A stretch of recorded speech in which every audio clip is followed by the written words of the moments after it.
everyone, it's Roger and James here from the What's on Disney Plus podcast. In this week's episode, we're going to be talking about all the new content that's been added to Disney Plus over the past week or so. We'll also be talking about some of the things that have been removed and what we're looking forward to in 2020.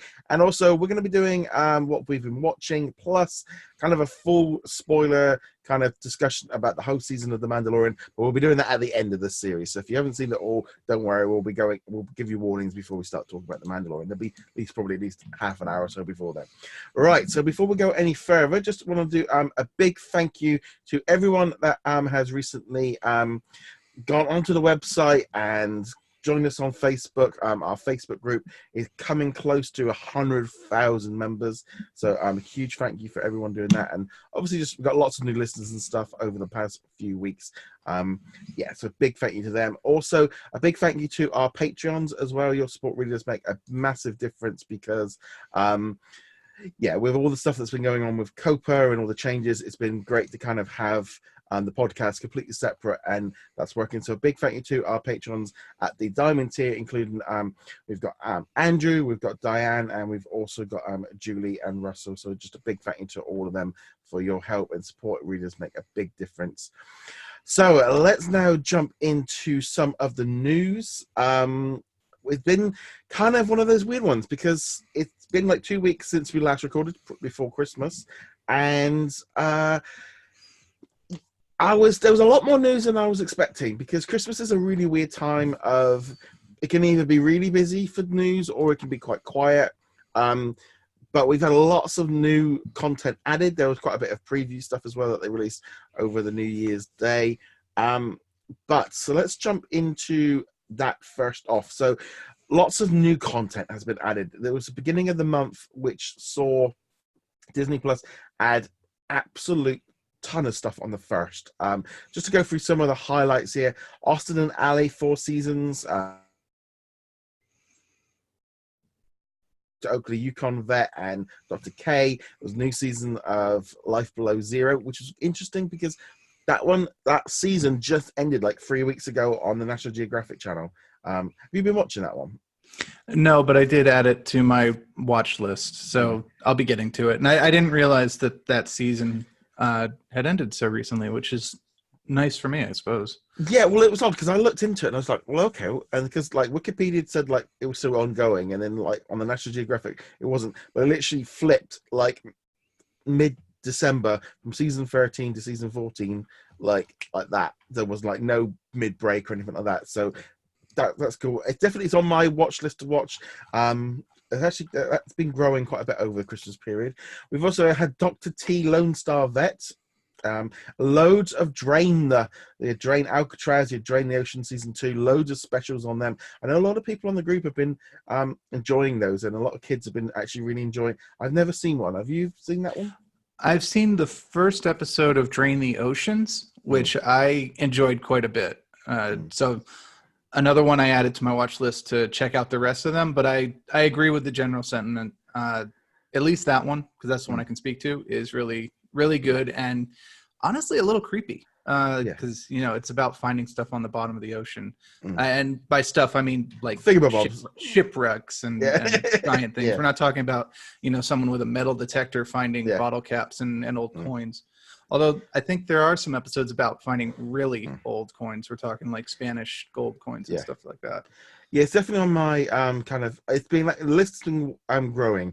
I did make the decision. It's like, right, in 2020, time to put the YouTube app away and start watching more bits and pieces on Disney Plus. Again, it will be a lot easier for me once it officially launches in March, and it'll be a lot easier to watch on my TV. Some other things as well. We had First Class Chefs season 1. This was a short series in the UK featuring some UK chefs. Yeah, this one, the fact that it didn't seem to get a second season, but we'll check it out if you like cooking.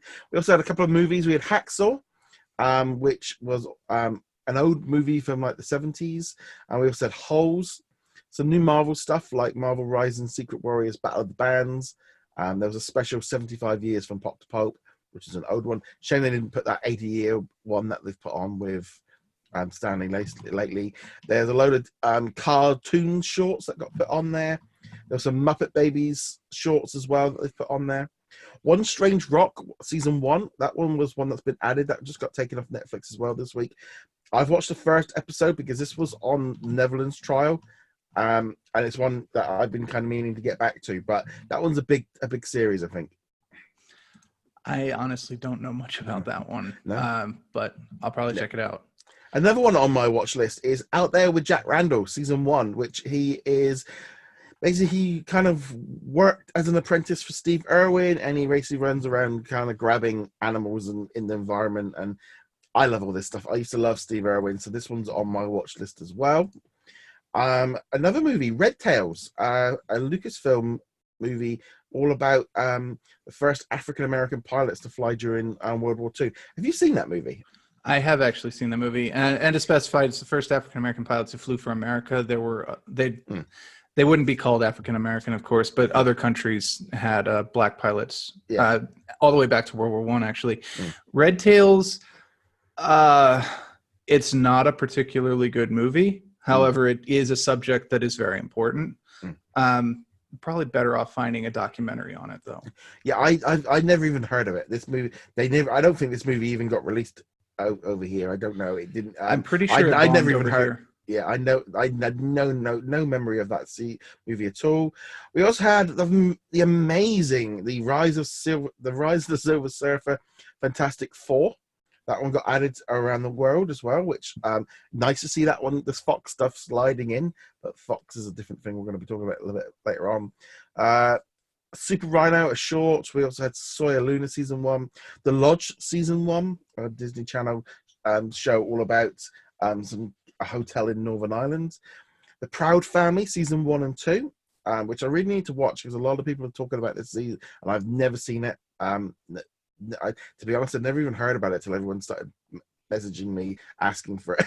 It was one of those things that goes, okay, there was a lot of stuff. It's amazing what series sometimes that you could be completely unaware of the excitement around them, and that one was one. I think like American Dragon, that one's another one. There's a whole host of shows which, if you're not even aware of it, there's a whole subculture and loads of people excited for it.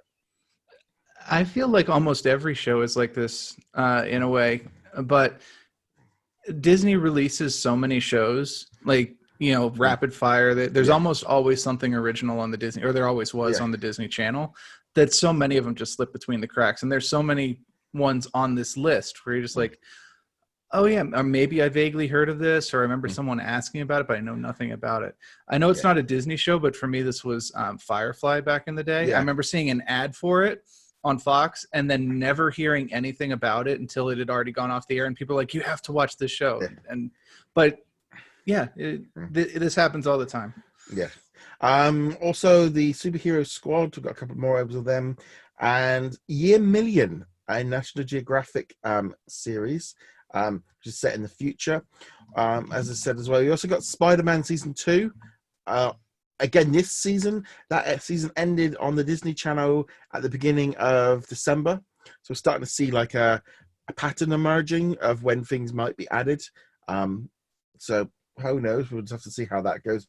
To be honest, there was another story as well I'm going to quickly bring up while we're talking about the Disney Channel. Apparently their ratings were down nearly 30% in December. And it wasn't just Disney, it was like all like kids' channels are just plummeting. They're losing kids in millions. And the fact that even the Disney Channel lost 30% of its audience because Disney Plus launched, and they're putting a direct correlation of like it launched and then ratings never went back upwards because kids are just watching it all on demand. It's like how long these kind of weekly shows don't start appearing on Disney Plus. I depends on what happens to the Disney Channel. I mean, I don't think they could have imagined a 30% drop. Yeah, it's interesting because even in our childhood, because we grew up with VHS cassettes and all that, oftentimes, I would turn on the TV, or my parents would turn on the TV when I was really young and maybe watch Reading Rainbow or Sesame Street or something like that. But more often than not, when I was really young, it would be putting the same 3 or 4 VHS tapes into the machine and just playing them on repeat. Kids, for whatever reason, tend to watch the same thing over and over and over again. And streaming is much more conducive to that than Disney or Nickelodeon or whatever the kids channels are in the area. So it makes sense. It's easier for the parents because you can just flip it on and put whatever they want to watch. That episodes of DuckTales, like for the 30 bajillionth time, it's right there. But if it's on TV, you don't know what's on. It might be Raven's House or something like that, and your kid doesn't want to watch that, or it's not the episode they want to watch. Yeah, but I think it was definitely for me that thing of like, a 30% drop day one, and that's only going to continue to grow. And you could, if you look at the ratings for the Disney Channel over the last few years, it has just been in freeform, and it's the thing as well of like, it's Nickelodeon. They're all having this thing because kids have moved to streaming so much faster than any other generation, and I think this is a major reason why Disney Plus is around, because they were seeing that coming a mile off and going, if they don't do that, they're going to lose this generation. And this is a way of getting there. But yeah, I'm liking the fact now of like National Geographic and Disney Channel. We're starting to see that kind of pattern in the last 2 months since it launched. Show ends on normal traditional channel, and then it moves to Disney Plus afterwards. I would like that, see that speeded up. Maybe I think it'd be great if they would start to drop weekly episodes as well. But who knows? That might be coming in the future. But right now, we're starting to see that tendency of season ends and then it comes to Disney Plus within a few weeks. So I think that's definitely a good thing going forward. Yeah, and I think that was it as far as the library content went. We did get Rise of the Skywalker on Boxing Day as well. And also out in the Netherlands and Australia and Canada and basically anywhere but the US, they got all the Ice Age movies. They also got a load of the Fantastic Four movies, Dr. Dolittle 2. So they had a few more movies as well. To be honest, the Canada lineup and Australia lineup looked pretty strong, having those movies drop in on the 1st of January.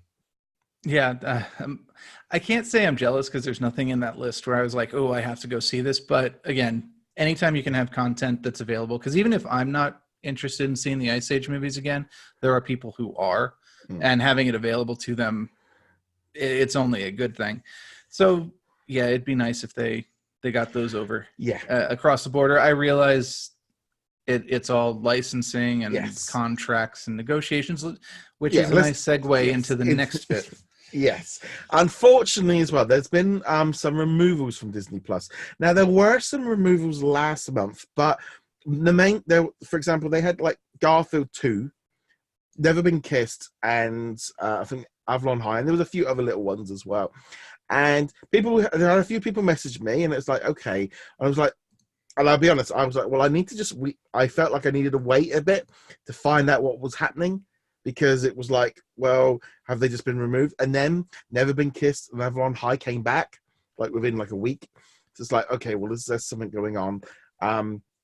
But Garfield 2 also went on to Stars in the US at the same week. So it's like, okay. And so there's that kind of thing as well, of like waiting to see if there's a pattern, because that's the whole thing with Disney Plus launching. A lot of this is like, we need to see what happens and how things react. They start building that pattern to work out what's going on. And then in the 1st of January, there was a ton of movies released. We had Home Alone 1 and 2 disappeared, because people started messaging me that literally day one. That I woke up to emails and texts or messages, people going, where's Home Alone gone? Home Alone's disappeared. Looking into it then, The Sandlot, Flicker, Dr. Dolittle, The Pirates of the Caribbean on Stranger Tides, Strange Magic, and also The Wonderful World of Disney Magical Holiday Celebration, the one that they put on back in November. Now, important to note, all of them are only in the United States. The other countries, they've kept them. You can, if you're in Canada, you can go on and you can see it. I've had some of our moderators on our Facebook group in different countries checking, in Australia and Canada and New Zealand and Netherlands. They've been trying it out for me, and they've been telling me that they've got them. The only one that has disappeared from those was the Wonderful World Holiday Celebration from Thanksgiving. So that one's disappeared completely from everyone. But the rest of the movies haven't gone anywhere. So it's only the US. And again, it comes down to streaming. I have reached out to Disney for a comment to find out about this, but nothing yet had been come back. There has been reports in the past of, obviously if there's an error with the file or there's a problem with it, or something needs editing, or they need to change something, maybe the audio isn't right, they can pull things down and they can put things back up, which might be why like Never Been Kissed and Avalon High came back. But this caused an absolute uproar within not just the community but online as a whole, across all of the social medias, of like, this one really has really annoyed. This is like I'd almost say this is like one of the worst stories I've seen of how the reaction was from Disney Plus, of people talking about unsubscribing, people just really angry, the feeling of being lied to. There's just a lot of anger about this, about things being removed. And I think most of this comes down to not being informed. I still think Disney missed. I know that, you know, everything's positive. It's like they needed to either put this in the PR release when they send out what's going on. They need to tell us what's coming off, or even a notification within the video, like they do with the movie that says it's coming soon. Maybe say it's expiring in 7 days, or the date of expiry. And then like Home Alone now, just put that little flash up with the date telling you when it's coming back. They need to be more clear about this. It feels like they tried to throw this, maybe either didn't think about that it would be too much of a big deal, or if they were hoping that no one was going to notice. I don't know. It feels just really messy. Yeah, it just comes down to communication. They need to communicate with us, everybody, not just you and me. Yeah. But everybody. There needs to be a press release that says, hey, these movies are coming off. We expect these movies to come back once contract negotiations are done or whatever. These movies, let's say like Pirates of the Caribbean is under contract with another company for the time being. Once that contract is up, it'll be back. Home Alone 1 and 2, blah. The holiday special is only going to be on the holidays or something. Yeah. I'm making that up. That's not an official thing. But the point is, we are making stuff up because we don't know what the official word is. Some of them we can figure out based on timing. Like on Stranger Tides, almost certainly is a Netflix contract under the old Disney before Disney Plus started coming around.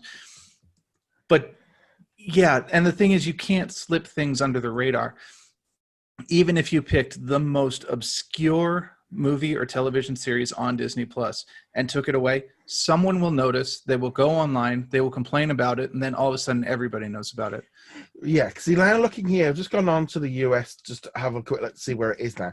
Home Alone is now moved to Fubo TV. So is Home Alone Fubo? 2. Yeah, Fubo. What the heck is Fubo? Fubo, Fubo TV. That's a new one to me. Yeah, I've seen it come up a few times. So I know of Voodoo. I don't know about whatever. Pirates of the Caribbean, Stranger. Let's just have a look. See this information again the other day. Not Dead Man Tell No Tales. That was a different one. They all kind of run together after the first one. Yeah, and also as well, it didn't help as well that Dead Man Tell No Tale had a different name here in the in Europe. See, Stranger Tides has not even got any listing of where that one is.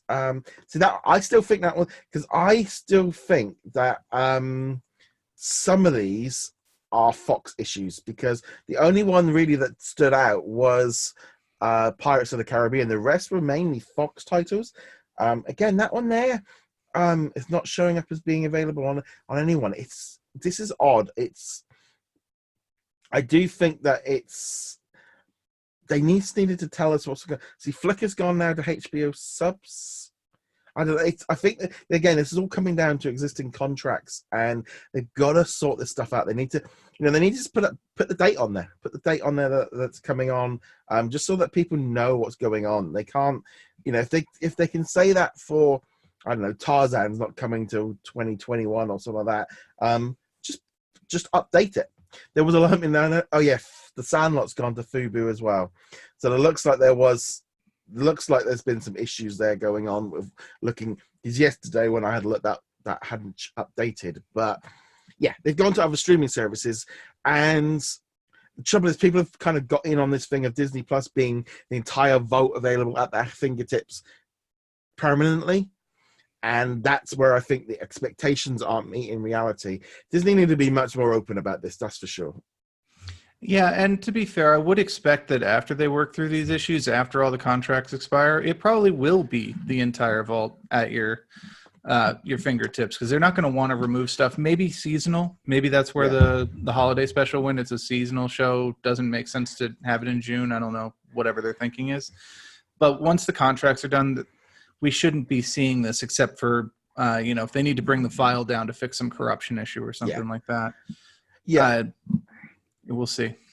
Well, the thing is, it's like the Thanksgiving special. Let's have a look at that separately. That might be a licensing issue with the music. It could be any number of things. They maybe don't want the old ones stacking up because they're only focusing on, because there's loads of them. They happen pretty much every year. They haven't really stacked them up. But there again, put that up there. Just there's an expiring date on this title when it went up. So when we announced that, okay, this is now on Disney Plus, but it will only be here for 2 months. Put it in there. Put that little yellow note or warning on the thing.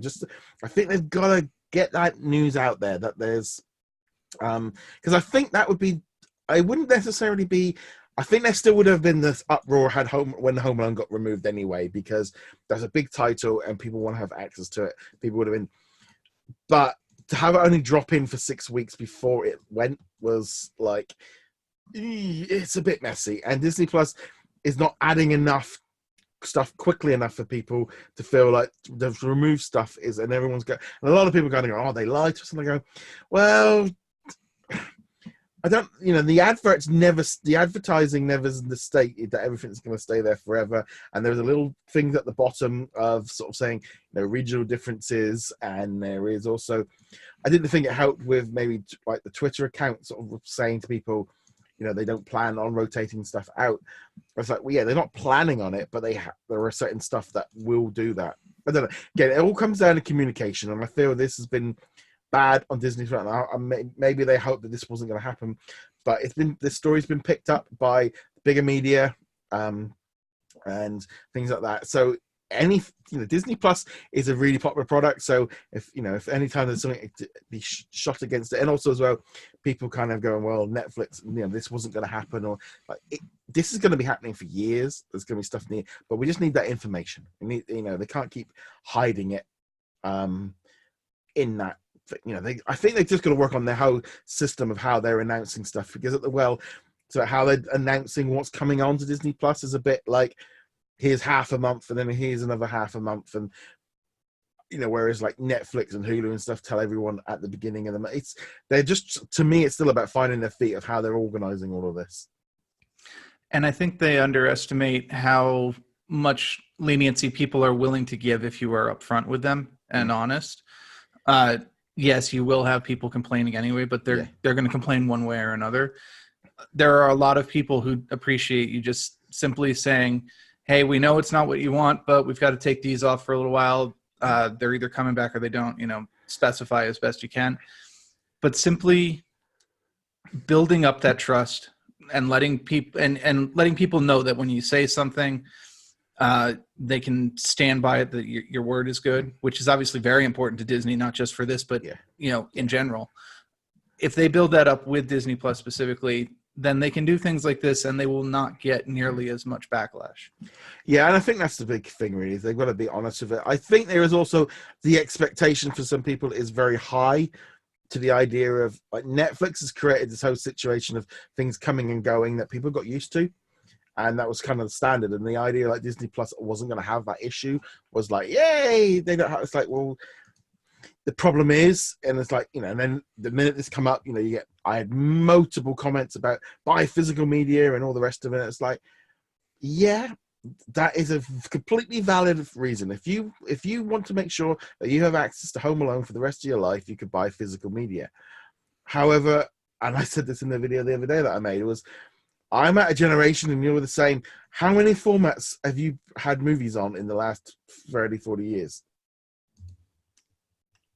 3. I don't know.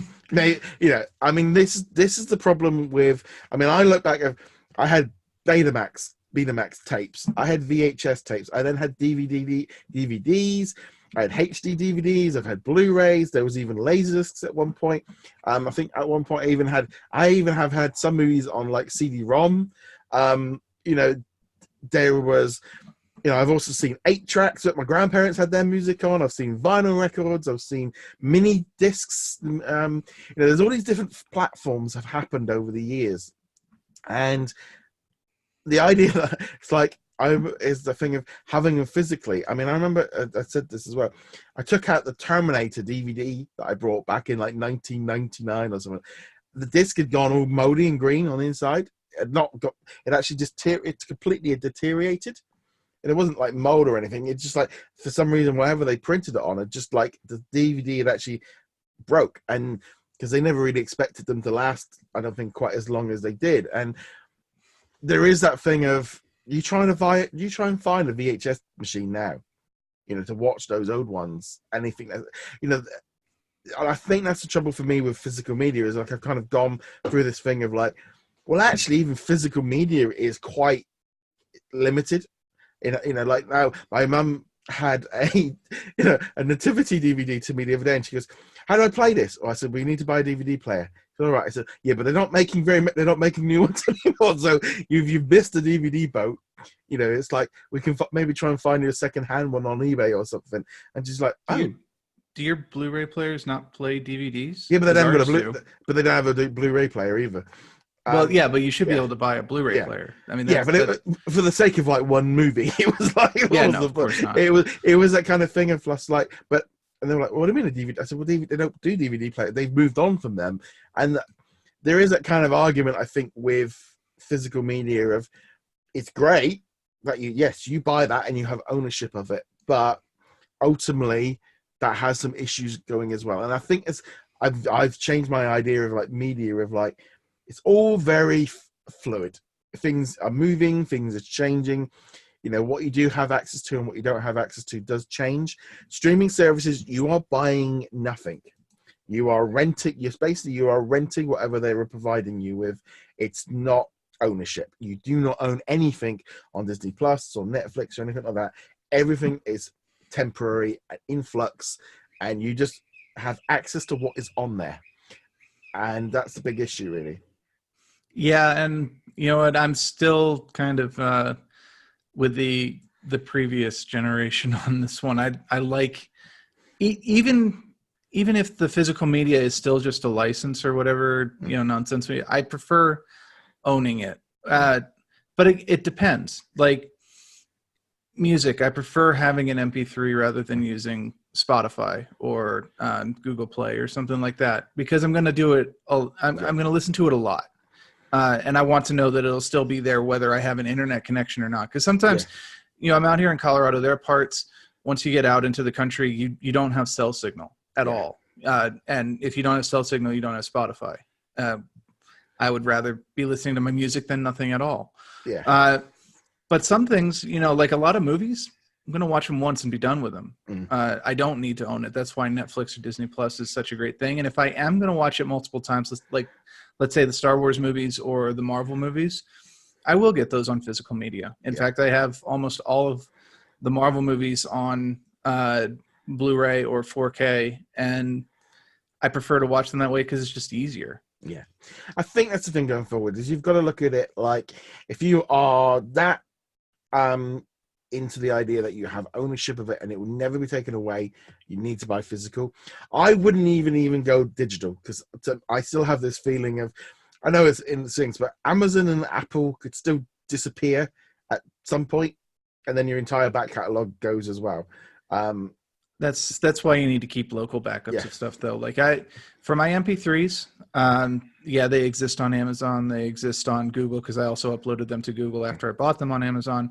If those two disappear, I still have local copies, and I have them saved on an external hard drive as well. Can't do that with Spotify to a certain. I believe you can download with Spotify, but you have to. But you have to log in every once in a while to re-verify the content. Every 2 weeks. The same thing with Disney Plus. Of you can download something for about a week and then it has to update. But you can download content and stuff. Though I have found with Disney Plus, it's a little bit hit and miss. I've done it before where I've downloaded and then you click on it and it's like, oh, it's expired. And it's like, no, I only went on yesterday. So it's a bit iffy on Disney Plus. But Spotify, you can download. I think that's the whole thing really with this whole process, is you've got to look at it and go, you're not buying it on Disney Plus. You're just renting it just as it is. I mean, last night on Netflix, I watched John Wick 3. I don't need to go buy that movie. I will never watch the movie again. It was a lot of fun, but that was what I was on there for. I just wait, it came on and I watched it. And but I think the trouble is, I think a lot of people are looking at like the Disney Plus as the replacement for their home video, and it's like I am as well. But at the same time, if I really want to watch something again, you can always rent it, all the rest of it. But I generally like new stuff, and you've got to look at this like line of, if you are hardcore that you want to keep hold of everything and own it, you're probably still going to need to keep physical, but you need to look at Disney Plus as more of a rental system.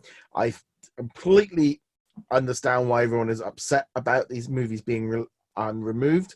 Especially people that were halfway through the movie. As people would I had a few messages go, I was halfway through the movie and then it was gone. I mean, there is a whole thing as well of, now people are more aware of it. Everyone goes, I was going to watch that this week. It's like, yeah, it's that kind of weird thing. I think, again, it all comes down to transparency and being open. Had Disney said that this stuff was moving, or put a note on, or advised, and that's what I just got to keep saying. I think I'm going to be, because it's going to be awful every single beginning of every month now, trying to go through that list, trying to work out what's been removed and what hasn't from the US. Because, again, other countries, I don't know necessarily well with the other countries whether or not, I don't know if Disney was quite or Fox were quite so aggressive in terms of leasing out their products as much as they were in the US. Seems Honestly, like I have no idea. I only know they're US. I don't know. Yeah, it just seems like the. I mean, I know like everything's coming up with the UK ones as well, and Europe launching in 2 months' time, but it does seem like Australia and Canada and New Zealand and the Netherlands they don't seem to be having anywhere near as many issues with streaming services of things being missing and movies not being there, because maybe the contracts are much simpler in those countries when they sign them up. It just seems very, very odd that all the other countries are keeping products and have getting more products. Essentially, in some ways, you're getting new stuff quicker than the US. It just seemed like, I think the US, they were much more aggressive in where they were allowing these products to be longer contracts. Yeah, it's probably just America centrism. The companies are from America. They broadcast primarily in America, and they're also, of course, moving into China. A lot of these companies really want the Chinese market, so those two are the focus, and everything else is kind of secondary. Probably shouldn't be, but that's the way it is. So yeah. And it might also just be cultural. American companies are more used to, let's do a 15-year contract or something, whereas a UK or Canadian company might, now let's renegotiate this every couple of years kind of thing. Does seem that way, and especially as well. It was actually in the one of our UK papers as well, of this has been happening with Sky over here in the UK, of like the amount of Disney content available on like Sky and Now TV is like halving constantly, because they're obviously getting ready for Disney Plus. But things like Grey's Anatomy and all this hasn't returned for the new season on Sky. There's a whole load of shows have just been left. And it's almost that thing of, they're not even looking at short term. It's like the Mandalorian. They were talking originally about before Disney Plus launched and going, oh, we'll find local partners. They've just gone, no, you're going to have to wait, because we don't want to do any short-term deals. We're just, because I think maybe like they did with the Latin America, where they did like a year deal. They go, no, it's not going to be less than a year. We just need to get this out there. But yeah, it's all very complicated when it comes to licensing. And they're literally lawyers who specialize in just licensing. That's how complicated it gets. Yeah. Right. Now let's move on from the world of licensing agreements. Let's look on to what's coming up in 2020. Disney did release a video on first showcasing what is going to be coming to Disney Plus in the future. So I'm just going to run through the list here of what we saw. We saw literally like a second or two of each of these. Secret Society of Second Born Royals, which is a new movie. Lizzie McGuire, the new series. Timmy Failure. Diary of a Future President, which starts in 2 weeks. We also got some new information on Short Circuit, the experimental short system from the Walt Disney Animation. That's going to be coming later this month. The whole season, all 14 of them are all going to be dropping at once. They're not going to be dropping them drip by drip. And everyone that's seen this and everyone that's on social media completely just goes to, they think Johnny Five is coming back to Disney Plus. Everyone's going, Short Circuit. No, not that one. This is like, oh, they really didn't. They should have gone with a different name. It was a short. I know what they went for, but they needed a different name than Short Circuit. It was an awful name. To be honest, I can see why they wouldn't think about it. I mean, Short Circuit is a really old movie. They just weren't counting on the fact that Short Circuit is actually a really popular nostalgia subject, especially among nerd circles and engineers and whatnot. I have fond memories of that movie too, and I was like, I have to admit, I was like, oh, shorts. Yeah, no. I've seen Short Circuit about 100 times, so I'm in that category. We're also going to get Lamp Life, the new Pixar short, is going to be coming to Disney Plus in at the end of January as well. That one's going to be telling the story all about what Bo Peep's been up to between Toy Story 2 and Toy Story 4. I'm glad they dropped that one in at the end of the month because the originals was a little bit lacking that week because of Encore and The World According to Jeff Goldblum all end like the week before, so it was going to be a bit light that week, so that one might help just ease the pain. Star Wars The Clone Wars, that one's going to be coming, we don't know when. Quick note as well, apparently there is a rumor that they are working on a new animated series with Ahsoka and also Sabine, and the rumor was the end of the year, fall 2020. I actually could see this. I think this could be a good way of them carrying on with it the way they've done it, and I think moving in a new generation with strong female characters and all the rest of it. I think this seems to make so much sense that it is true, but obviously we still need to treat it as rumor. Yeah, I do not put stock in rumor at all, but I do want this to be true. I loved Rebels. I love Ahsoka. I love Sabine. I mean, we need to see what happened, and if they can dovetail this into finding out what happened to Ezra and Thrawn after Rebels, I'm all in.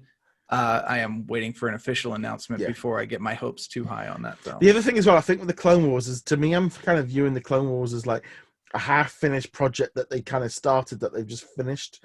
So it's like different to a new series. They already had the storybook and already done a lot of the work on it, and they're just like fixing it and putting it together. But hopefully we will find this out. So I'm really hoping in the next few weeks that we really kind of get some stuff locked down on all this. Stargirl, a new movie. We're going to get Dolphin Reef, a new Disney nature documentary. We're also going to be getting Penguins. They've confirmed that that's coming as well to Disney Plus. A new one called Elephant, which I think looks to be another Disney nature movie. We literally saw a video of an elephant with the word elephant. That was all we've got to go off of. It was like, okay, you've just announced something and it's called Elephant with an elephant picture. That's all we know. We've also got Rogue Trip, which is, I think that was the one where a news presenter and their family go traveling or doing something. We've also got a new series called Becoming. A new animated movie called Phileas and Ferb, Candace Against the Universe, and also Muppets Now, which is the new Muppets short series, not the one that had Josh Gad in it that was cancelled. Everyone keeps getting that one mixed up. They've also confirmed second seasons of High School Musical, the musical, the series, and also The Mandalorian. Falcon and the Winter Soldier will be in the summer. And the big one was that WandaVision has been pulled forward to 2020. It's moved forward from spring. And they have just bumped up that show to this year, which, I'm still kind of... So have they bumped up to like December the 31st or something like that? And technically it kind of fits. But I think that was a big... That's going to really help Disney Plus later this year, because the next 6 months is going to be a bit light. But the end of this year, they've got 3 big series dropping in on Disney, or 4 with Lizzie McGuire, really. There's 4 big seasons. Yeah, hopefully it means that they've been listening to people, the feedback that people have been giving, which is we want this content, we want original series, and we don't want too many big giant gaps in between when we get it. Because right now we're starting the big gap. right now with The Mandalorian just having finished a couple weeks back, and no major series to replace it yet. And yeah, it's going to kind of stink for that time period. But if they're learning from this, if they're moving WandaVision forward into 2020, that suggests that they're kind of taking it seriously, that they need these big name originals titles to keep people subscribed. Yeah, and I think Star Wars and Marvel appeals to two different audiences that will bring people in. And there's a lot of people talking about, oh, I'm canceling now until like the Falcon, and there's going to be a huge core audience that will do that, because if you are only interested in the Marvel and the Star Wars shows, or you're only interested in the Marvel stuff, you subscribe when the shows are on. Do that. That's the advantage of streaming services. You don't have to stick around all year. If you've got nothing now until Falcon and the Winter Soldier, then don't spend the next 6 months subscribing if there's nothing on there.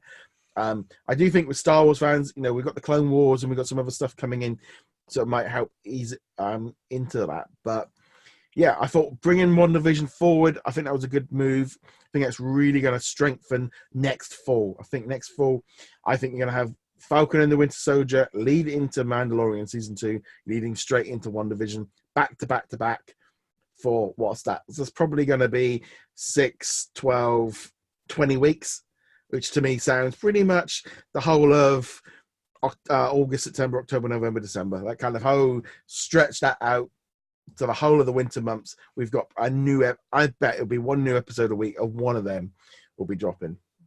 Yeah, and that's probably the best way for them to do it. Not necessarily the best for us, because we'd like to get, content to watch, but to keep people subscribed, to keep people engaged, and keep people talking about it. 1 week, one episode per week of a major show. Yeah. But yeah, so that's all pretty good. Again, just some great stuff coming forward really on sort of Disney Plus. I think, again, we've really kind of at the point now where they've kind of just got to deliver. And, it is only still at the minute the 4th of January. Most places don't kind of kick back into full swing until Monday next week, of people kind of returning back, getting back to school, getting back to college, and getting back to work. So there was, we've still got long, I'm sure they've got publicity plans just keep building on this and kind of get moving along. But that kind of wraps up the news portion of Disney Plus. So let's now move into, just before we get into The Mandalorian, what else have you been watching over the holiday period? Not an incredible amount, honestly. I mean, there was a lot of holiday stuff going on, family, travel, so on. And with The Mandalorian finishing, I actually went out and was like, I need to catch up on some of the non-Disney Plus shows that have been coming out in the meantime, because, they didn't stop, but we've been so busy keeping up with Disney Plus that my other shows started to fall by the wayside. I'm just like, all right, I'm going to take this time and get caught up. Plus, I was on a plane for about 8 hours total over the, split up over a couple different days. But I was just like, all right, nothing to do but watch shows and get caught up. But now, we're going to get back into the swing of things. Like you said, work kind of picks back up on Monday, and the normal schedule goes along with it. So I've got to get caught up on, Jeff Goldblum. I want to watch the thing about the guide dogs. We talked about that in the last episode because you had seen it. And yeah, as we kind of alluded to earlier, this episode, the watch list keeps growing and growing and growing, and I need to put a dent in that.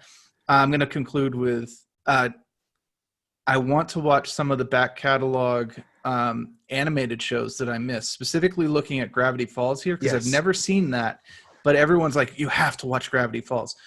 So this seems, now that Mandalorian's done and we don't have a huge major show on the horizon at the moment, now's a chance for me to maybe see what everyone's talking about. Yeah, I'm about 2/3 of the way through season 1. That was one that was in my back catalogue, and I started watching that back in the summer and doing like an whole episode like once every week or two, because like, there's a couple of seasons.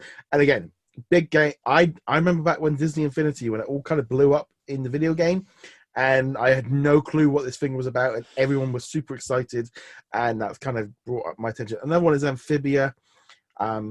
So there's a few shows like that I want to catch up on. But again, it all comes down to time. I'll be honest, I have worked right through Christmas. I only had Christmas Day off over Christmas, so I've been working it's actually going to, for me, ironically, it's going to get quieter from Monday onwards, because it's just going to be the next few months that right in my real work is going to be really slow due to the winter. But Christmas is like a bonkers week. I've been at work every day.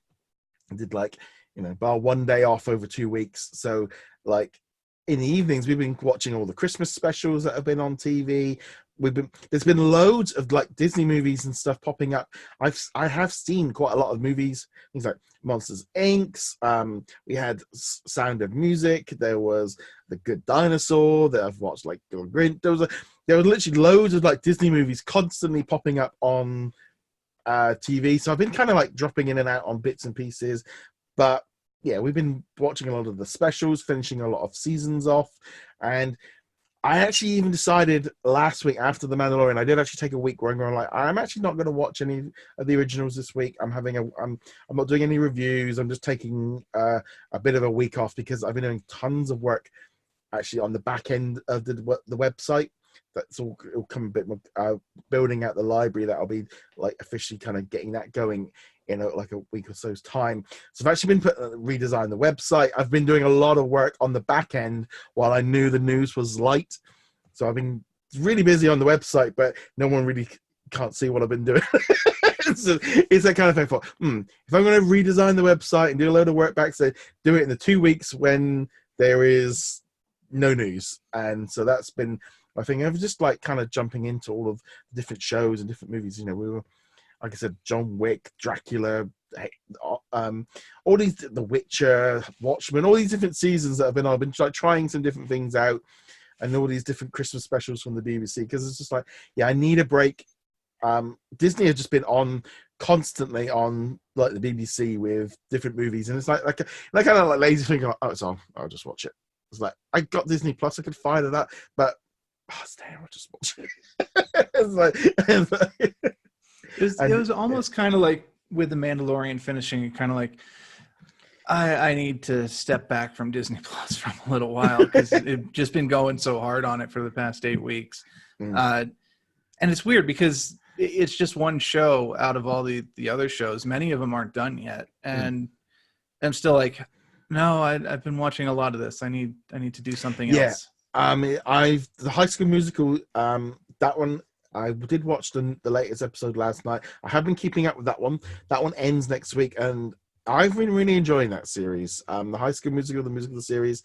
I've really enjoyed it. I think I don't think it's been getting enough praise from people. I think it's been kind of flown under the radar. I think on one hand, I do think the High School Musical side of it has alienated some and brought in others. It's good. I've been really liking it.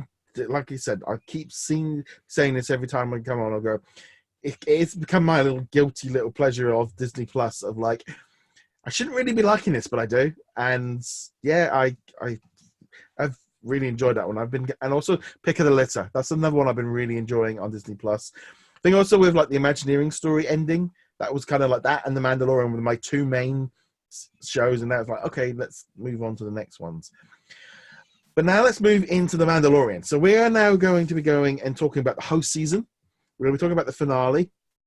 But we are going to be talking spoilers. So if you have not seen it all, you might want to head off. And if you haven't done so already, how about very quick before the people who don't want spoilers head off, just 2 words. Was it good? Was it bad? Is it worth watching? Definitely. It's a must watch. It's that thing of, this has been probably one of my favorite series watching for a long time. It was the thing of like the season finale. It was 8:00 morning, fire up that fire thing, sit down, cup of tea, and literally say to my wife, I was like, no, just give me half an hour. I will speak to you in a bit. I was like, I want to watch this finale. So I've been pretty much trying to do that, but it was like, I'm not watching. Like the internet is down, it's not here. I'm not interested. I don't want this being spoiled for me. I watched it 8:00, literally like minutes after it launched, and it was just like, yeah, I got to the end of it, and I'm like, yeah, that was great. I really enjoyed this, and I think that whole show really to me has been a bit like, maybe if just like it's simplistic, it's simple, but it's fun. I know some people got a bit bored of it in the middle. I didn't get that feeling. I was really intrigued in the host thing, but I thought it was fantastic. What about you? I pretty much the same. I loved the finale. I loved the two-parter finale. I actually saw it twice because my brother-in-law had not seen it. He'd seen the other 6 episodes, and I was like, all right, we're sitting down, we're watching 7 and 8. And yeah, it was great. So this point forward, spoilers. If you don't want spoilers, go ahead and shut off now. That's your last warning. Yeah. So I'll be honest. Let's get right to the ending. And this is where, and I will be completely honest, I am so much better off having watched Rebels and Clone Wars, having plowed through all 10 of those seasons in the last year, going through the back catalogue. That ending, I was like, okay, I knew what it was. I knew instantly that it had that thing, and there was a great meme of some people that have watched it were like, and everybody else that haven't watched it were going, what? It's like that was a real deep, and then you're like, oh, okay. Yeah, so my brother-in-law has not seen Clone Wars or Rebels, and he doesn't know what the dark saber is. And he looked over at me, he's like, why does he have a lightsaber? I'm like, that's not a lightsaber. That is something entirely different. He's like, and he gave me this look like, what, you're on crack or something. What's going on? It's clearly a lightsaber. And I'm like, no, that's the dark saber. And that opens up a whole ton of questions, which I didn't want to mention it earlier when we were talking about Sabine and Ahsoka, but I'm hoping that if that rumored series does happen, they at least touch on maybe how this happens, or at least tie into it in some, because I realized Sabine gave up the darksaber at the end of the Rebels. She gave it to the character that was played by Katie Sackhoff. But yeah, I feel like we need to find out what happened to this. And I'm sure even if it's not in that, we'll get it in season 2, because we don't know much about Moff Gideon. No. He only showed up for the last 2 episodes. There's got to be at least part of an episode in season 2, which will go into his rise to power from an ISB officer. That's the Intelligence Bureau, for people who didn't catch that, and becomes basically the leader of Mandalore and gets the darksaber. That just thinking about how they're going to play that story by itself, I'm just like, I want to see this. I need to see this. Yeah, it definitely kind of opens up that whole Mandalorian lore, which is what I know that they've been wanting to do, of kind of building on this other part of the Star Wars universe. I thought that was a definite thing. I love in the whole thing of him flying around with the TIE fighter, with him hanging on the back, and kind of using the X-Wing or the TIE fighter much more than just something that the X-Wings shoot down. It was, and it meant something, because it's like there was one of them against them, and the Mandalorian, and then him getting the jetpack and everything, it just seemed to work. Yeah, I have to admit, I felt like the way he did take the TIE fighter down was a little bit kitschy. It was a little bit, a little too pat and dry, where you're just kind of like, yeah, all right, but you kind of accept it because it's a cool moment, and it wraps things up. I'll actually quote my brother-in-law on this. He wasn't a huge fan of episode 8. He loved 7, but he felt like the ending was just a little too neat. Everything kind of tied up with a bow a little too neatly, which I think fits with the series, because this is a throwback to like those 90s serials, Xena or Kung Fu: The Legend Continues, stuff like that. But I do get where he's coming from too, where it's like you get Moff Gideon, he's this big, huge threat, but he gets taken out by a guy with a jetpack and a grapple line and a couple of like hockey puck grenades, and it's a little too clean. But of course, we know he survives, and he will be presumably the big bad threat of season 2. And also, I'll be honest, there was that part of me that was like, the only thing I didn't like about the ending was when they had the bounty hunter leader and Kara just kind of go, oh yeah, we'll stay here, the threat's all gone, and and it's like, really? It's like, you've just blown up a load of stormtroopers, you might want to get out of town rather than setting up shop. It's just like, and then of course when Gideon like survives, you're like going, yeah, he's gonna kill you, or he's gonna hold you ransom to bring the Mandalorian back. It was like, it was like, I know this universe isn't a massive big, but you might want to move to a different town. It's somewhere, just lay low for a little while. even if the Empire isn't really a big deal at the moment, because Return of the Jedi happened, Endor exploded, all that stuff. Yeah, they still got stormtroopers. They're still out there, and Moff Gideon is mad. He's very mad. I just thought that was good. I mean, I really enjoyed IG-11. That one, kind of him riding on that bike with Yoda, and just like that whole thing of how cool he looked. He's just taking them all out, and then obviously making the sacrifice and all the rest of it. And it was like, okay, they really brought that character back and like really let him have a moment for a couple of moments. I did really like his moments in that. I do want to add on, though, it reminds me of probably my favorite scene from, if not the entire series, then at least the episode, which is the opening with the two bike troopers, the scout troopers, just complaining and getting secondhand. Moff Gideon just shot the officer for talking back to him or whatever it was, and then them trying to shoot the can and just missing. It was one of the best openings. I was laughing. And then it's just like punching Baby Yoda of like everyone just like, no. Oh, the second they punched Baby Yoda, you knew something bad was going to. You do not punch Baby Yoda. I mean. But this is where there was that part of, it was that thing of like going, this is called time. They had that little bit extra time to spend on those stormtroopers to make them more human, to make them more like, the whole thing of like, ask him, I would have a look. No, you have a look. It's like, because you see it sometimes you do see it in the movies occasionally where the stormtroopers are like, they will kind of go, they turn around and go the other way, or it opens up and you can see like, that kind of shock on their face. Well, you don't really see the face, but you get the gist that they're shocked. And I like that they are, they are essentially, they are still humans under there they're still individuals, because that whole clone era kind of muddled it all up, but they were the fact that they were individuals. And it goes all the way back to A New Hope too. There's that great scene with Obi-Wan, in the tractor beam where he's pulling the things down, and you get two stormtroopers. The only time in the movie you just get two stormtroopers just being themselves, and they're just sitting there talking about like the new equipment that's coming in, and how they're excited for this new model. And when he does his little force trick, they're like, oh yeah, it's probably just another drill, no big deal.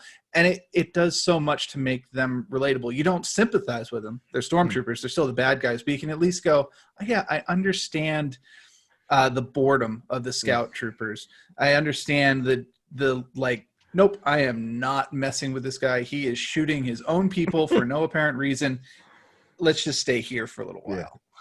And I thought again, they've allowed that little bit more space. And I think the trouble is, with The Mandalorian is a lot of people were expecting having a much stronger arc and much more, this whole big story and all the rest of it. And we've not had that.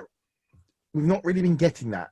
And I think, that Monster of the Week and much more old-fashioned television series, which I look at it and go, that's great. I enjoyed that part of it, because I find a lot of the series now, they get so caught up in setting everything up that it just becomes, it's so complicated. It's like Star Wars doesn't need to be complicated. Get it back to being, then I think that's half the problem with the new movies and all the rest of it. It was like, let's get back to simplistics. And I think that's what The Mandalorian did so well.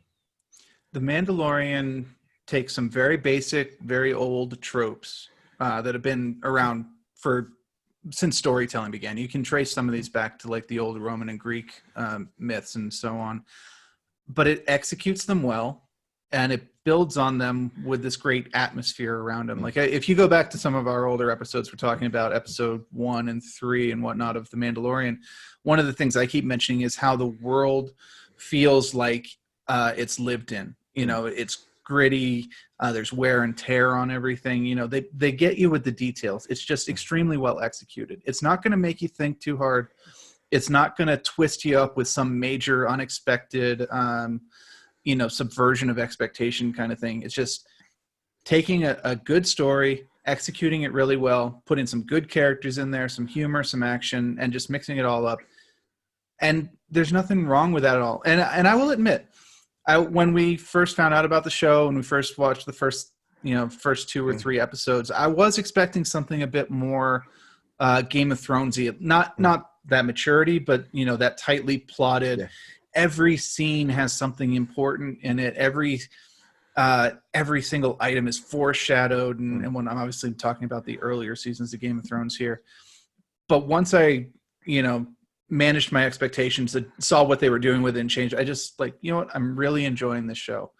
And that's not to say that, like The Watchmen, which, the HBO show, which is, if you skip 10 seconds of The Watchmen, you are going to get lost because there was something key in that 10 seconds. Yeah. And that's one end of the spectrum. Mandalorian's the other end of the spectrum. They're both of them great shows. Yeah, I did flick on Watchmen last night, and it's like episode 2 because I watched the first one, and it expires in 11 days. And I got 9 episodes, and I literally went, nope, bye, Talio. It's off. I'm not even wasting any more of my time. I'm not plowing through this because you can't do that. The Mandalorian is simple, easy. It was enjoyable. You sat there, and for me, I felt like December was one of those months of between The Mandalorian, Rise of the Skywalker, and I've been playing a lot of the Jedi Fallen Order video game. And I feel like Star Wars kind of got back the fun the last month for me of just getting back to simplistics, getting back to the basics. And I think, and I said this last year with Solo, a Star Wars story, or the year before, about just being simple and getting back to the basics. And I think that's what trying to do all these big convoluted stories and trying to make everything interconnected and trying to make everything this big overarching, it's like, no, they just need to get back to the simple stuff, and it works. It just seems to work so much better when you're just beating up stormtroopers and taking out ships. So it's what the original movies were all about. It was, I think sometimes it gets lost because everyone wants more and more and overthinking it. Yeah, and I can totally understand that too. Yeah, I love the interconnected stories. I love being able to say, oh, they set this piece up 4 episodes ago, and there was some foreshadowing, and you can trace all the bits of how we got from point A to point F, and you can see B, C, D, etc. all the way up to it. But at the same time, I also love that it's just like, we're going to end this episode with a whole bunch of Mandalorians flying down from above, and we're going to have a big shootout in the middle of the city, and whatever. It's fun. It was a great action scene. Obviously, that was episode 3, I think it was, not the last episode. But even so, there was at least one moment in every single episode, 1 through 8, where you're just like, that was really cool and a lot of fun, and the entire episode kind of built up to it. Oh yeah. Yep. It was definitely. Yeah, it's definitely for me. I think the whole season as a whole exceeded my expectations because there was that part of me that kind of looking at it going, right, it's a TV series. What are they going to? How is this going to vary from the movies? And they had the big action scenes. They had the big effects. It definitely felt a much bigger TV series than, you felt like you were watching a movie. It wasn't quite so much of, maybe not quite in that same scale as like Rise of the Skywalker. But when I compare it to TV series, some recently, like you've watched like Doctor Who or His Darkest Material, some of those ones, but they felt like TV series. But this one felt a little much more, tight. I think had it been a movie, we would have lost a lot of the, the bits like with the stormtroopers. That would have been lost. The whole thing of him being on that, trying to rescue a convict from a space race, that just wouldn't have happened. All of these, where him landing on that planet and taking out the ATSTs probably would have been speeded up into like a 2-minute scene. And that's where this series has allowed the story just to kind of evolve, really. Yeah, there's a lot to be said for long form media like this. This is why it's become popular in the last decade. Let's say, I don't remember when Lost came out, but that was really kind of the start of it. But having that chance to kind of decompress the storytelling, to let it breathe, to have those quiet moments. Because, we talk about the stormtroopers at the beginning of episode 8, but there's also that moment, after the ATST assault, when you just see him kind of existing on this planet, kind of enjoying just being peaceful for a little while. Like you're saying, you don't get that in a movie because, well, you've only got 2.5 hours, 2 hours to tell your story. Those are the pieces that go away.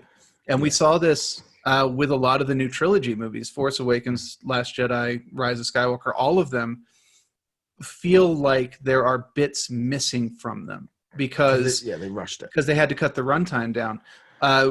Even though you can kind of put the pieces together on your own, we're not stupid. You can read between the lines. You know that, for instance, Finn was probably going to tell Rey that he's force sensitive, or he thinks he's force sensitive. That's kind of what he was getting at. But that scene doesn't exist in the movie because there was no time for it. No. And I mean, I also think The Mandalorian is kind of quite tight as well, because if you break down probably as a whole, it maybe is 5 hours, maybe the whole lot. If you sat down and watched the whole lot in one go, took all the credits and stuff out, maybe 4.5, 5 hours, which is equate to really of 2 movies. But 2 movies wouldn't have allowed that much time for that single story. But at the same time, I'm really glad that they did keep it like short, and I think this is what I'm looking forward to with the Marvel series of going, give them some more time, but don't give them enough time that they fall under themselves padding, because that's where, like we said before, like I think like with the Arrowverse and with Agents of S.H.I.E.L.D., where the padding of having to have too many episodes. I know a lot of people are like with Mandalorian, well, it's such a short season and it's too short, and I wanted more, and then why is it so short, and why are the episodes so short? Because you've all been accustomed to the US system, and I've been saying this for months. Of the UK system was always about 3 episodes or 6 episodes or 8. We've always had this short run, and I think our shows were better for that. But the American audience never really has had that. So I think now TV's moved into this thing of you are getting 12 episodes, 8 episodes, etc., much more regularly, because I think they realized that 22, 24 episode arc was just killing series rather than allowing them time to breathe. Yeah, and even if you look at the Arrowverse right now, I think all of their shows are on abbreviated runs as well. And I think so they're kind of realizing as well the 22 episode structure. I will say, for me, I've watched a lot of British cinema television shows. I've also watched a lot of American shows, obviously. It's very interesting because it's not just the shorter season length. They're not even seasons. They're just kind of bundles of episodes that come together. You also, up until the last couple of years, have had much lower budgets on your television shows. And since you don't have the ability to do the huge special effects, and I'm not even talking computer, I'm just like the huge gunfight at the end of every single episode or whatever, British shows have had a much bigger focus on storytelling, on narrative. That's why some of them, when they made it over here to the States, we embraced them, like Sherlock back when that was brand new, because we Americans weren't used to that storytelling style. By contrast, American shows not only have to fill a lot of time, but they have generally bigger budgets these days. So we get the huge gunfight at the end of every episode. That every Arrow episode has some big set fight moment in it, and it's just funny how the 2 different systems have come together. Yeah, and definitely. I know that the BBC's been working like with HBO and 4, and they're all, a lot of them are now working with US audience because of things being global. And I think that again, like The Mandalorian was much higher quality than I was expecting. And it's like, no, it delivered. It delivered what I was wanting for. It was just fun. And I think, you didn't have to, it's like, they connected in a few dots and pieces and stuff, but it felt more fun. It felt like it was part of Star Wars. And it kind of went, like I said, it went back to the classic trilogy of what made that great and why I loved it. And less about all the convoluted stuff from the Clone Wars era, where everything got too, like we said, this means that, and this means, and this is leading to this. Yes, okay, you could say The Mandalorian, you had the lightsaber, which you needed all those other series to kind of make that moment. But at the same time, that was the only real thing that really stood out in that. Yeah, I mean, there were some other very small nods throughout the series, things that fans would definitely be like, oh, that is the ice cream maker from Empire Strikes Back, and things like that. But if you didn't get them, if you didn't know about it, you didn't even know you were missing something. The one exception being the Darksaber. It's very obviously like the framing, the music, the fact that it's the end of the episode. You're supposed to go, That is very important. I don't know why that's important. I don't know what this lightsaber means, but that is important. That's the one moment. But everything else was much more just like, oh yeah, it's a transport for the Beskar. You know. It's quite funny as well because there's quite a few people on the Facebook group that was a bit like, well, what is this like? You know, the dark saber, and everyone's going, oh yeah, from the Clone Wars and the Rebel series, and everyone's going to go, yeah, but that's a cartoon. That shouldn't have been. It's like, yeah, no, it's, and then they go, no, it's canon. It's all part of the story. It's all part of the bigger thing. And then, you know, oh well, I thought it was a kids show, so I didn't think it was of importance. It's like, do I have to watch all of them? Well, you don't have to, but there was that kind of thing of them being separate from the movies, and I think that kind of helped bring them together a bit more. But I will see if I can find it, but people have already put together lists of, if you want to know about the Darksaber, these are the episodes to watch. There aren't that many in the Clone Wars because it only came up in Mandalorian episodes. There are quite a bit more in the Rebels because Sabine had the Darksaber for several episodes. I'll see if I can find that list, and I'll forward it to you, and you can put it in the Facebook group for people. Yeah, it's definitely interesting to see where they're going with all this one. I think as well, like the whole thing as well of like, obviously now they've kind of made Mando the adoptive father of Yoda. You know, he's been given that as his mission by, and now he's gonna have to keep. And there was a kind of weird thing of going until and people go, oh, is he going to become a Mandalorian? He's 50 years old and still a toddler. But like the Mandalorian's not really gonna, you know, he's gonna be in his he'd be barely like 4 or 5 when the Mandalorian's like 80. It's not really gonna work like that. Like, we're not gonna see him fully suited up in a Yoda Mandalorian baby. Hey, maybe the final episode of the series will get a post-credit sequence. It'll be 300 years in the future, and you know, Baby Yoda waddles out in Mandalorian armor. It's also that thing as well of like going, oh, you need to go find the planet or train them, you know, that kind of thing of like opening that all up, so we really know nothing more about Baby Yoda. And yeah, I thought that was good. It's like, just leave it open. You know, this character really has, it blew up. We were having this discussion between the mods of kind of like all like the memes, the thousands and thousands of memes a day. And it was a kind of thing of going, how was anyone expecting that? I can't even imagine Disney could have foreseen what happened with Baby Yoda. No, I assume that they knew he was going to be popular, but I don't think anyone could have predicted this. I do think we need to give 2 different thanks here. First, to Disney for not putting out any Baby Yoda merchandise in advance, so that this was a total surprise. They probably could have gotten some merchandise ready for after it came out, but obviously retailers would have leaked it, and that would have been a problem. 2, we actually need to give thanks, if the rumors are true, to Werner Herzog, the guy who played the Imperial, who was in charge of the Baby Yoda project up until he unceremoniously got blasted at the end of episode 7. Apparently that actor was instrumental in Baby Yoda being a puppet rather than CGI, and I think that made a huge difference for the character. I think this as well, the fact that they were willing to take the hit on the merchandise to kind of go, you know, this season, you know, they didn't show it beforehand, they didn't build it up, they didn't show off that baby in any of the trailers. I think it made a big difference because no one was expecting that whole story of him carrying a toddler around. You know, that was, we didn't know that was going to be the main plot. And, you know, they're all after this. I mean, now after Rise of the Skywalker, it makes a little bit more sense of maybe why they want him. But especially with the whole healing thing, but they don't know that yet. But it's, I think this as a whole, I just ending that kind of thing with the Mandalorian of going, that was great. That was so good. I think when Mandalorian season 2 comes back next year or later this year now, that's going to be a huge draw for bringing people back into Disney Plus, bringing new subscribers in. This is going to be a big thing of pushing Disney Plus this year.